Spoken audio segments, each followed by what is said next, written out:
अगले आधे घंटे जिस मुद्दे को मैं उठाने जा रहा हूं उसके बारे में सोचकर मेरा कलेजा दर्द से कांप उठता है, क्योंकि हम बात करेंगे अगले एक घंटे अंकित शर्मा के आधे घंटे अंकित शर्मा के परिवार वालों से, उस अंकित शर्मा से जिसे बेरहमी से मार दिया। वो 26 साल का नौजवान जो आईबी के लिए काम करता था, वो नौजवान जिसके लिए, देश के लिए, जिसके मन में सपने थे, जिसके मन में अपने परिवार के लिए सपने थे, अपने शहर के लिए सपने थे, क्यों खत्म हो गई एक जिंदगी। मैंने हमेशा कहा है कि खून का रंग लाल होता है, चाहे मुसलमान का हो चाहे हिंदू का। सवाल यह है कि हम में इतनी नफरत कहां से आ गई और कितनी दर्दनाक तरीके से मारा गया अंकित शर्मा को, यह हम सब जानते हैं। मैं परिवार के सामने उसे दोहराना नहीं चाहता। महज 26 साल के अंकित शर्मा इंटेलिजेंस ब्यूरो में काम करते थे। अंकित चांदबाग इलाके में उनके घर के पास से ही अचानक गायब हो गए थे। फिर बड़ी बेरहमी से उनका कत्ल कर दिया गया, जिसको मैं बोलने में भी मेरे जबान काँप रही है, मेरे होंठ काँप रहे हैं कि कोई इतनी बेरहमी कैसे कर सकता है। उनका अंतिम संस्कार हो चुका है। परिवार ने उन्हें शहीद का दर्जा देने की मांग की है और हम भी ये चाहते हैं, न्यूज़ नेशन परिवार भी ये चाहता है कि अंकित शर्मा को शहीद का दर्जा दिया जाए। एक ऐसी ज़िंदगी जो असमय ही चली गई, हमको छोड़कर चली गई।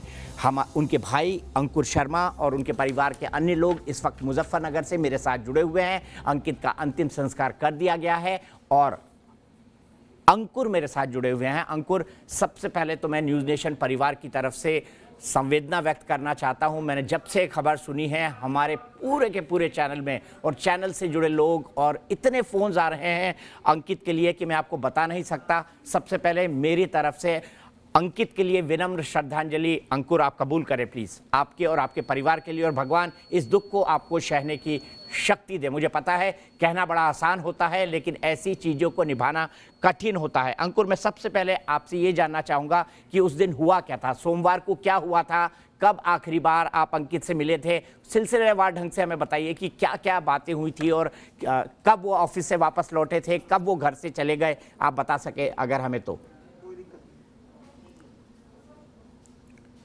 सर 25 की तारीख की बात है सर। वो मॉर्निंग में सर 8 बजे घर से ड्यूटी गया था और सर शाम को वहाँ से ऑफिस से 4:45 पे मतलब वो गली में उसने एंटर किया। गली में एंटर करने के बाद मतलब उसे मतलब रोड पे कुछ हंगामा होते हुए दिखाई दिया, मतलब रोड पे हंगामा हो रहा था। सर मेरी मम्मी और हमारी गली की सारी औरतें गली में ही खड़ी थी, तो उसने सर मम्मी को खड़े हुए देखा और गली में सभी औरतों को खड़े हुए देखा। तो उसने अपना जो पर्स और फ़ोन मम्मी को दे के मतलब गली में ही बाइक खड़ी करके वो सर रोड पे चला गया। और रोड पे जाके उसने देखा कि वहाँ भीड़ काफ़ी वो है। और सर एक वहाँ निगम पार्षद ताहिर हुसैन, उसके यहाँ से बहुत ज़्यादा फायरिंग हो रही थी, पत्थरबाजी, आगजनी, सर वहाँ पे सारे हथियार थे। सर वो मैं बार बार बता चुका हूँ क्या क्या हथियार थे, आपने सबने चेक भी किया है। पेट्रोल बम और सर पत्थरबाजी, गुलेल, सब हथियार थे सर वहाँ पे। सर उस मकान से ज़बरदस्त फायरिंग हो रही थी और सर मेरे भाई ने उन्हें शांत करने की कोशिश करी। मेरे भाई ने जो दोनों पार्टी के लोगों को समझाया कि आप पीछे हो जाइए, मतलब थोड़ा पीछे हो जाइए, नहीं घायल हो जाओगे, मतलब सर इतने समझाने में। और सर फिर उधर से सर ताहिर हुसैन के मकान से सर कुछ भीड़, मतलब 50-60 आदमी की भीड़ भागती हुई आई और सर मेरे भाई को उठाया और सर 3 लोगों को और उठाया। टोटल 4 लोगों को बताया, वहाँ पे 4 लोगों को उठाया और सर उठा के ताहिर हुसैन के मकान में ले गए, जो नगर निगम पार्षद है। सर वो 6 मंजिला मकान है उसका, ताहिर हुसैन का 1200 गज में वो बहुत बड़ी कोठी बना रखी है। सर वहाँ पे सर ले जाके अंदर सर उनको बहुत बुरी तरह मारा और सर मार के उसको सर नाले में डाल दिया। अंकुर, मैं आपसे ये जानना चाहूंगा कि आपको तो अगले दिन, जी आप कुछ कहना चाह रहे हैं, जोड़िए, फिर उसके बाद मैं आगे बढ़ता हूं। सर हमें सर उसकी बॉडी नेक्स्ट डे हमें मिली सुबह 10 बजे। आप कुछ समझ पाए क्या हुआ? आपने ताहिर चौधरी के घर जाने की या वहां पर उसको ढूंढने की कोशिश की? सर हाँ, कोशिश की हमने। सर क्या हुआ था, हम 6 बजे की वो घटना हो गई थी, 6 बजे वहाँ पुलिस आ गई थी, रोड पे पुलिस आ गई थी और सर काफ़ी मतलब फिर वहाँ पे मतलब फिर शांत, 6 बजे के बाद माहौल शांत हो गया था। सर 5:30 और 6 के बीच में मेरा भाई रोड से गायब हुआ है और सभी लोगों ने देखा है वहाँ पे सर, वहाँ पे गायब उठाते खींचते हुए। आपने सर वीडियो भी देखी होगी, वहाँ पे मेरे भाई को खींचते हुए वीडियो लोगों ने सभी ने बताया, वीडियो बनाई है कि हम चश्मदीद गवाह है। ताहिर हुसैन के आदमी गुंडे जो भी आप कह लो, वे सर खींच के लेके गए मेरे भाई को ताहिर हुसैन के मकान में और वहाँ ले जाके सर उसको मारा है। और सर पर ये तो सर मैंने बता दिया सर। हमें सर हमने घर पे सर उसका 9 बजे तक वेट किया, हमें लगा इधर उधर चला गया होगा सर। फिर हमें बाद में पता लगा कि किसी ने बताया, हमने कंफर्म करा चारों तरफ हमने कंफर्म करा, तो किसी ने बताया कि आपका भाई शायद हॉस्पिटल गया है, किसी को ले किसी एक गोली लगी है। तो हम सर हमें घर के पास ही मावी हॉस्पिटल पड़ता है, नेहरू बिहार मावी हॉस्पिटल पड़ता है। फिर वहाँ पे गए, मम्मी पापा गए सर, वहाँ पे चेक किया, मेरा भाई मावी हॉस्पिटल में नहीं था सर। उस टाइम सर 9 साढ़े 9 के आसपास टाइम होगा। फिर किसी ने बताया वहाँ पे हॉस्पिटल वालों ने बताया कि यहाँ से कुछ बॉडी को रेफ़र किया है ट्रॉमा सेंटर कश्मीरी गेट। तो फिर मेरी मम्मी और पापा ट्रॉमा सेंटर कश्मीरी गेट गए, वहाँ कंफर्म करा, वहाँ भी उन्हें मेरा भाई नहीं मिला सर। ऐसे होते होते हमें 11 बज गए सर, मम्मी पापा हम सभी को फैमिली को 11 बज गए। फिर सर हम खजूरी थाने गए, खजूरी थाना हमारे घर के पास ही है। फिर वहाँ पे हम गए तो वहाँ पे उन्होंने बताया कि हमारा एरिया लगता है, जहाँ हमारा भाई गायब हुआ है चांद बाग में, वो एरिया हमारा खजूरी में नहीं आता, वो हमारा एरिया दयालपुर में आता है सर। फिर मम्मी पापा दयालपुर गए, दयालपुर जाने के बाद वहाँ उन्होंने बोला कि ऐसे हमारा लड़का आईबी में है और इंटेलिजेंस ब्यूरो में सर्विस कर रहा है। और मतलब ऑफिस से लौटते वक्त ही घर तक नहीं पहुँचा वो, उससे पहले ही ताहिर हुसैन के कुछ गुंडे थे और उन्होंने उसको उठा लिया। और मैं सर वहाँ पे और फिर उठा लिया सर और फिर वहाँ पे उन्होंने दयालपुर थाने वालों ने बताया कि आप एक काम करें, आप जीटीबी हॉस्पिटल जाए, वहाँ कुछ बॉडी गई है और कुछ घायल लोग गए जिसके कुछ गोली लगी हुई है। और सर फिर मेरे मम्मी पापा, मैं और एक मेरे अंकल जी थे वहीं के, और सर हम जीटीबी हॉस्पिटल गए। जीटीबी हॉस्पिटल जाने के बाद हमने सर वहाँ पे अलग अलग वार्ड में चेक किया, सबसे पूछा कि कोई अंकित शर्मा नाम का कोई यहाँ पेशेंट आया है। तो उन्होंने कुछ क्लियर नहीं बताया सर, उन्होंने क्लियर मना कर दिया कि यहाँ कोई अंकित शर्मा नाम का कोई पेशेंट है ही नहीं। फिर सर हमें वो टेंशन होगी, रात को हमें 12 से 12:30 हो गए थे वहाँ पर ढूंढते सर। फिर हम दोबारा सर 1 बजे के आसपास हम पहुँचे दयालपुर थाने। सर दयालपुर थाने में हमने अपनी कंप्लेंट दर्ज कराई। कंप्लेन दर्ज कराने के बाद फिर हम अपनी कॉलोनी में घूमे। हमें लगा क्या पता किसी ने ऐसे ही गली में कुछ हो, कहीं गिर गया हो या किसी ने कुछ किडनैप कर लिया हो, किसी से पता करें, कोई इन्फॉर्मेशन हमें पता लगे। सर हमने पूरी कॉलोनी में हमने घूमते रहे, मम्मी पापा मैं घूमते रहे, सबसे पता किया। फिर हमें किसी के थ्रू पता लगा कि वहाँ से चांदबाग की पुलिया से कुछ लोगों ने 3 बॉडी डाली है उसमें नाले के अंदर। और सर उस आंटी को वो आंटी थी, मैं उसका नाम तो क्लियर नहीं बताऊंगा, वो आंटी थी, उसने उसे चाकू दिखाया उन 8 लोगों ने कि जो तुमने किसी को बताया तो तुम्हें हम मार देंगे, चाकू मार देंगे या जान से मार देंगे, घर में घुस के मार देंगे। तो सर वो आंटी डर गई, पर उसके मन में फिर ही बहुत ज़्यादा वो आता रहा। आपने नाले में बॉडी देखी होगी मेरे भाई की, तो कितने निर्मम तरीके से उसकी हत्या हुई है और कैसे उसकी बॉडी उस नाले के अंदर पड़ी थी। और सर उसके मन में, लेडीज़ के मन में दया आ गई सर। उसने 2-4 लोगों को बताया ऐसे यहाँ कुछ बॉडी पड़ी है, किसी को बता दो। सर हमने ढूंढते वहाँ हम पहुँच गए उन आदमियों के पास, किसी ने बताया यहाँ बॉडी है। सर फिर हमने पुलिस के पास कंप्लेन किया कि यहाँ कुछ बॉडी है, यहाँ पे आप सर्च करो। तो फिर सर नेक्स्ट डे सर 9 बजे वहाँ पे पुलिस की सर्च टीम आई और सर उन्होंने वहाँ रेस्क्यू किया, चेक किया और वहाँ पे सर बॉडी मिली। एक बॉडी सर 25 की रात को मिली थी और वहाँ जो पुलिस वाले लेके गए, और एक सर 25 की सुबह 10 बजे मेरे भाई की बॉडी वहाँ हमें मिली। अंकुर, मैं ये जानना चाहता हूँ कि आपने कहा ताहिर चौधरी के घर से बड़ी फायरिंग हो रही थी, 25 को आपने बताया, आपने कहा ताहिर चौधरी के घर से बड़ी फायरिंग हो रही थी और आपका घर उनके बहुत पास है। 25 को मैं आपसे ये जानना चाहता हूँ कब से फायरिंग चल रही थी और कितने बजे से, मतलब 2 गली छोड़ के सर, कितने बजे से माहौल खराब होना शुरू हुआ था और कब से वहाँ फायरिंग शुरू हो चुकी थी? और आपने कुछ लोग देखे थे जो वहाँ पे गड़बड़ कर रहे हो? सर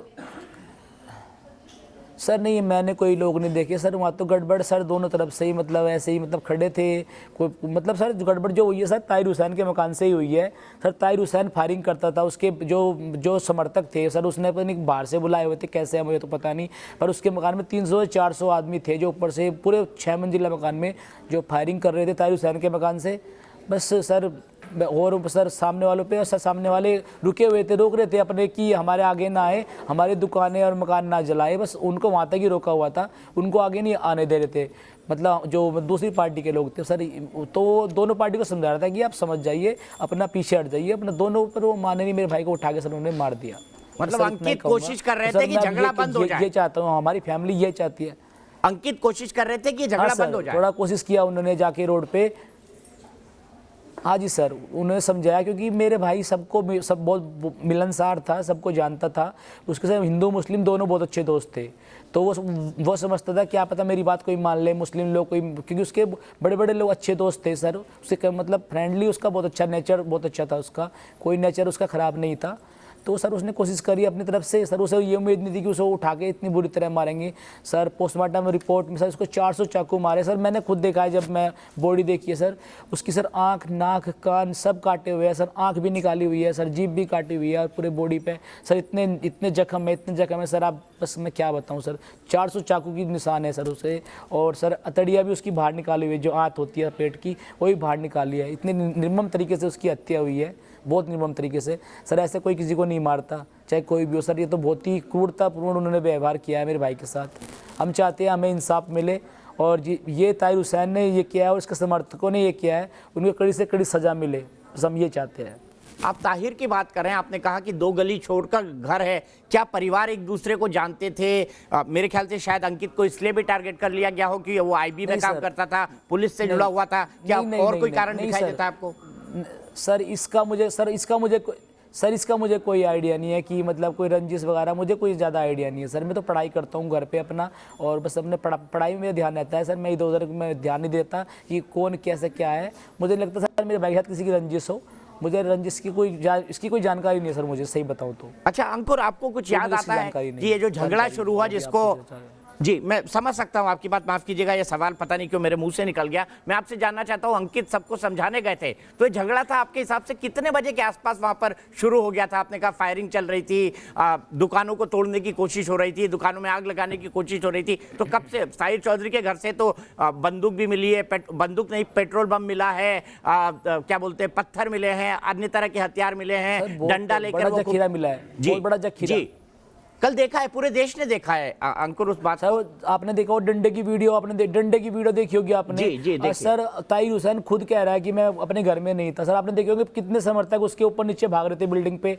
और ताहिर हुसैन डंडा लेके, लाल सा स्वेटर उसने पहना हुआ है, और वो सर उन्हें बता रहा था आपको ये करना है, ये करना है, ये करना है, और ऐसे आग लगाने। सर आप उसने, आपको इशारे देख रहे होंगे, उसने वो साफ साफ दिख रहा था, और ऊपर भी उसके समर्थक थे, और नीचे भी उससे बात करिए क्या क्या करना है, आपने सब देखा होगा वीडियो में सर, वो हमने भी देखा, सबने वो वीडियो वायरल हो रखी है।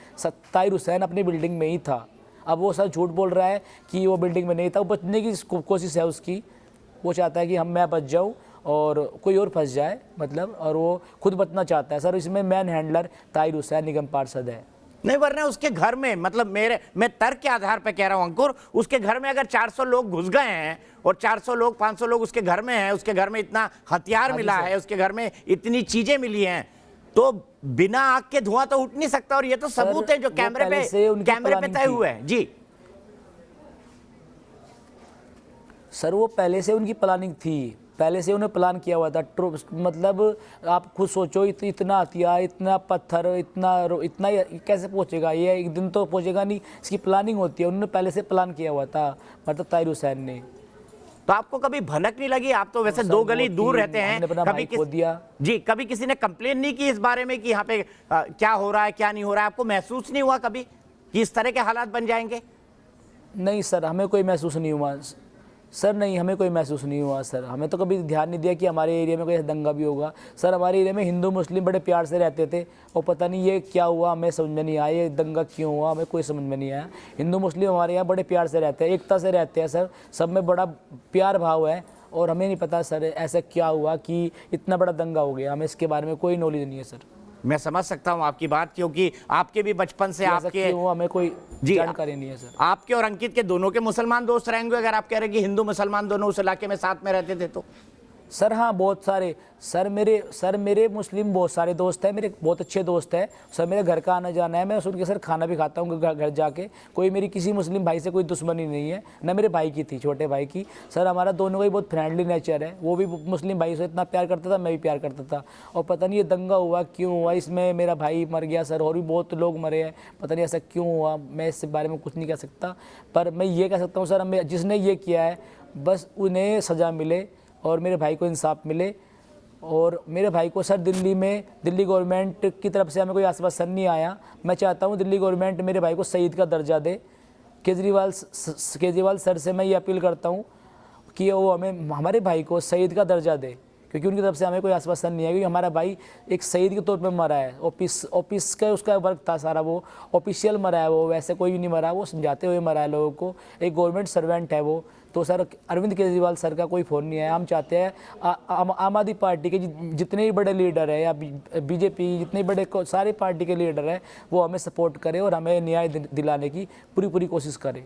मैं आपसे ये जानना चाहता हूं अंकुर, आपके घर में आम आदमी पार्टी, भारतीय जनता पार्टी का कोई नेता आया, कोई फ्यूनरल में आया, कोई फ़ोन आया, कोई संपर्क हुआ अरविंद केजरीवाल जी का या मनोज सिसोदिया जी का या बीजेपी की तरफ से? नहीं सर, दोनों पार्टी के लोग हमारे यहाँ आए, कोई दिक्कत नहीं सर। आम आदमी पार्टी के हमारे यहाँ एक सर हमारे निगम पार्षद है मनोज तिवारी, सर बॉबी त्यागी जो हमारे यहाँ, मनोज त्यागी सर जो वो निगम पार्षद है हमारे यहाँ, कि वो हमारे घर पे आए आम आदमी पार्टी के सर, उनसे हमारा अच्छा कनेक्शन है सर। हमारे यहाँ मोहन सिंह बिष्ट भी आए, उनसे भी सर हमारी कोई दुश्मनी नहीं है, बहुत अच्छा मेल जोल है। मोहन सिंह बिष्ट आए और भी बड़े अच्छे नेता सभी आए सर हमारे यहाँ। तो कोई सर ऐसा वो नहीं है, पर सर हम ये चाहते हैं सर केजरीवाल सर हमसे खुद मिलने आए और हमें आश्वासन दे कि हमारे भाई को शहीद का दर्जा मिले। और सर हम यही चाहते हैं और हमें इंसाफ मिले, और सर हमारी फैमिली को सिक्योरिटी मिले, क्योंकि हमें डर है, क्योंकि हमें सिक्योरिटी का बहुत डर है अपनी फैमिली का, कि हमारी फैमिली को कोई ना कोई कुछ कर ना दे। क्योंकि मेरी फैमिली छोटी फैमिली है सर मेरी, अब मेरा भाई शहीद हो गया देश के लिए, और अब मैं चाहता हूँ जो मेरी फैमिली बची है वो सेफ रहे, उसे कोई दिक्कत ना हो। तो उसके लिए सर जो भी आपसे बन सके, हमारे देश से बन सके, मैं बिल्कुल करूंगा अंकुर, और मैं जहाँ भी हमारी फैमिली रहे। बिल्कुल अंकुर ये बात कहूंगा, और मैं चाहता हूं कि आपने राज्य सरकार की बात की, हम आपकी बात अरविंद केजरीवाल जी तक पहुंचाएंगे, और मैं चाहता हूं कि आप गृह मंत्री और केंद्र सरकार से भी अपील करिए कि वो भी आपको शहीद का दर्जा दें। क्या आपने किसी भारतीय सर मैं दोनों से अपील करता हूं, सर मैं दोनों से अपील करता हूं सर। मैं स्टेट गवर्नमेंट से भी और सेंट्रल गवर्नमेंट से भी दोनों से अपील करता हूं। मेरा भाई किसी पॉलिटिकल पार्टी से कोई रिलेटेड नहीं था सर, वो देश की सेवा कर रहा था, देश की सेवा करते हुए वो मरा है सर, शहीद हुआ है सर मेरा भाई देश की सेवा करते हुए। सर आम आदमी पार्टी के लिए भी हमारी सर इतनी हम अपने मन में वो रखते हैं दया भाव। सर आम आदमी पार्टी अपनी जगह अच्छा वर्क करती है, बीजेपी अच्छा वर्क करती है, हम किसी की बुराई नहीं करना चाहते, हम चाहते हैं हमें इंसाफ मिले बस। हमारे भाई के साथ जो इतना बुरा कृत्य आपने देखा है सर, सुना है, और सर जो मैंने बताया सर अभी, इतनी बुरी तरह उसको मारा था सर, ऐसा किसी के साथ आगे ना हो। और बस यही सर मैं कहना चाहूँगा। मैं समझ सकता हूँ आपकी भावनाएं, मैं समझ सकता हूँ आपके माता पिता के मन में क्या बीत रही होगी अंकुर उस वक्त, जब रात भर जाके उन्होंने ये देखा होगा कि कहीं अस्पताल में उनका जवान 26 साल का बेटा तो नहीं है। मैं दर्द को समझ सकता हूँ अंकुर, और मैं सिर्फ यही कहना चाहूँगा हमारी तरफ से जी आप कुछ कहना चाहते हैं? सर काफ़ी हॉस्पिटलों में हम घूमे सर, पूरी रात हो गई हमें घूमते, मम्मी पापा सोए नहीं सर पूरी रात में, हम भी पूरी फैमिली नहीं सोई। हमें बहुत डर रहा कि पूरी रात होगी हमारा भाई कहाँ है। वो कभी कैसे सर कभी गायब नहीं होता था कि सर वो बाहर मम्मी को फ़ोन और वो देकर चला गया, और सर एकदम ही गायब हो गया, गली से ही गायब हो गया, वो गली से एकदम निकल गया बाहर, और सर वो पता नहीं चला वो कहाँ गायब हुआ। और सर सुबह फिर हमें उसकी बॉडी मिली, और सर पूरी रात हम घूमते रहे, ढूंढते रहे, पर हमें वो नहीं मिला सर। ये मेरी मम्मी है जी सर, पर ये कुछ मम्मी कुछ बोल नहीं पाएगी सर, भी कंडीशन थोड़ी सही नहीं है। मैं सिर्फ नमस्कार करना चाहता हूँ, आप सिर्फ आप कैमरा दिखा दीजिए, मैं सिर्फ नमस्कार करना चाहता हूँ, अपनी संवेदनाएं जताना चाहता हूँ। माता जी, मैं न्यूज़ नेशन परिवार की तरफ से, मैं हमारे तमाम दर्शकों की तरफ से, मैं देश के हर जिम्मेदार नागरिक की तरफ से, मैं खुद एक नागरिक होने के कारण मुझे शर्म आ रही है कि मैं मतलब कैसे बात कर पा रहा हूँ, मैं खुद जानता हूँ, लेकिन मैं सिर्फ ये कहना चाहता हूँ कि हम लोग सब, इस देश का हर आदमी चाहता है कि अंकित को न्याय मिले, और जब तक उसको न्याय नहीं मिलता हम जैसा हर व्यक्ति, हर आदमी उसके लिए संघर्ष करता रहेगा। हमारी यही मांग सरकार से भी होगी और जब तक अंकित को न्याय नहीं मिल जाता तब तक हम इस काम में लगे रहेंगे। शहर के, देश के एक जिम्मेदार नागरिक होने के कारण, एक पत्रकार होने के कारण अपने चैनल के तरफ से मैं यही कहना चाहता हूं, मेरी तरफ से आपको बहुत बहुत संवेदनाएं और भगवान ये दुख सहने की आपको शक्ति दे। अंत में मैं सिर्फ यही कहना चाहूँगा अंकुर कि कभी भी आपको किसी भी चीज़ की ज़रूरत लगे, किसी चीज़ को आगे बढ़ाना है तो न्यूज़ नेशन परिवार हमेशा आपके साथ है। हम शहीदों के लिए काफ़ी काम करते हैं और हम भी चाहते हैं Thank you, कि sir. Thank अंकित को शहीद का दर्जा मिले। माताजी और पिताजी को मेरा प्रणाम और अंकुर आपको भी प्रणाम। भगवान आपको ये दुख सहने की शक्ति दे। न्यूज़ नेशन परिवार की तरफ से एक बार फिर से शहीद अंकित शर्मा को हमारी बहुत बहुत श्रद्धांजलि।